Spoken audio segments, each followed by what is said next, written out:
ওয়ালি ছিল, আপনি আল্লাহ ওয়ালি ছিলেন, ওই অবস্থায় যদি আপনি মারা যান তাহলে রব্বুল আলামিন বলছেন তাহলে জান্নাত থেকে কতগুলি ফেরেশতা আপনার সম্মুখে চলে আসে, আপনার সম্মুখে চলে আসবে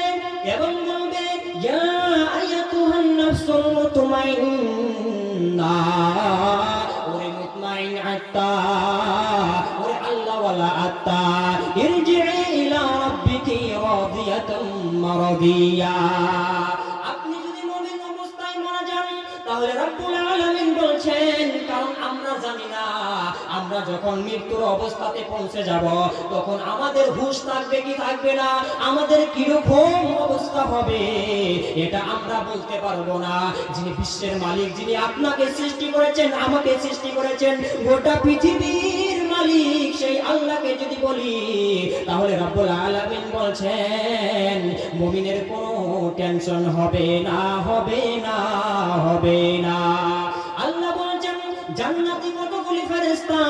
ওই মানুষের আপনার সম্মুখে এসে যাবে এবং বলবে ইরজিই ইলা রাব্বিকি রাদিয়াতাম মারদিয়া, হে প্রশস্ত আত্মা,